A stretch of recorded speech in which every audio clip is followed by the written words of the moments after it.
कहानी शुरू होती है एक ऐसे वीरान टापू से जहां जमीन से ज्यादा डर हवा में फैला हुआ था। ये टापू सांपों से भरा हुआ था और यहाँ 4 दोस्त अक्सर एक ही मकसद से आते थे, पैसे कमाने के लिए। उनका काम था खतरनाक सांपों को पकड़ना और फिर उन्हें बेच देना। उस दिन भी वो इसी उम्मीद में यहाँ पहुंचे थे कि कोई बड़ा शिकार हाथ लगेगा। टापू पर पहुंचते ही उन्होंने एक पुराना लेकिन आजमाया हुआ तरीका अपनाया। एक मुर्गे की टांग में मजबूत रस्सी बांधी गई और उसे जमीन के अंदर बनी एक संकरी सुरंग में धीरे से डाल दिया गया। उनका मानना था कि जैसे ही कोई बड़ा अजगर या पायथन उसे निगलने की कोशिश करेगा, वो रस्सी खींचकर सांप को बाहर निकाल लेंगे। कुछ देर तक सब शांत रहा, फिर अचानक रस्सी में जोर का खिंचाव महसूस हुआ। सैनथियाओ, जो सबसे आगे खड़ा था, ने पूरी ताकत से रस्सी खींची, लेकिन अगले ही पल रस्सी टूट गई। यही वो पल था जब उसके चेहरे पर मुस्कान नहीं, डर साफ दिखाई देने लगा। उसे यकीन हो गया कि सुरंग के अंदर कुछ बहुत बड़ा है। बिना ज्यादा सोचे उसने फैसला किया कि वो खुद अंदर जाएगा। उसने साथियों से कहा कि जैसे ही वो इशारा करे, सब मिलकर उसे बाहर खींच लेना। बात खत्म होते ही सैनथियाओ सुरंग के अंदर उतर गया। अंदर का नजारा देखकर उसकी सांस अटक गई। वहाँ सच में एक विशाल सांप था और उसने झट से उसे पकड़ भी लिया। लेकिन तभी उसे एहसास हुआ कि ये सुरंग जितनी बाहर से दिखती है, अंदर से उससे कहीं ज्यादा फैली हुई है। अजीब सी आवाजें, सन्नाटा और घुटन, सब कुछ खतरे का संकेत दे रहा था। घबराकर उसने जोर से चिल्लाकर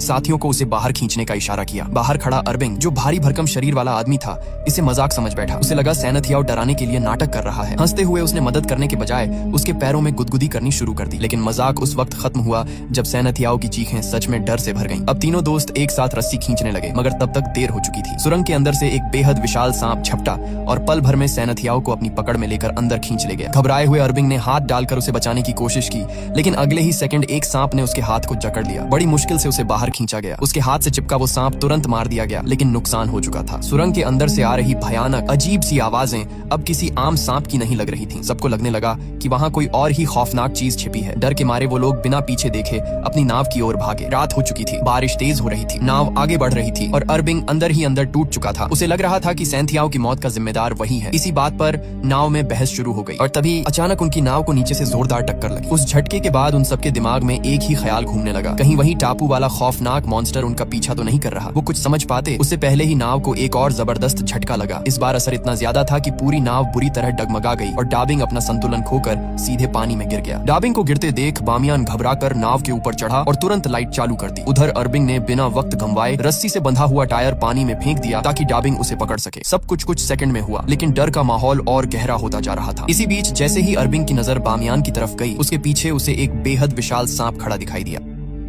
अगले ही पल वो सांप वहां से गायब हो गया, जैसे पानी में घुल गया हो। इससे पहले कि कोई कुछ कर पाता, उसी सांप ने पानी में गिरे डाबिंग पर हमला कर दिया और पल भर में उसकी जान चली गई। अरबिंग ने हिम्मत जुटाकर भाले से उस सांप पर वार करने की कोशिश की, लेकिन वो सांप आम नहीं था। उसने पलटकर इतना जोरदार हमला किया कि अरबिंग हवा में उछल गया और जमीन पर गिरने से पहले ही उस सांप का शिकार बन गया। अब नाव पर सिर्फ बामियान बचा था। उस विशाल सांप का आकार देखकर उसका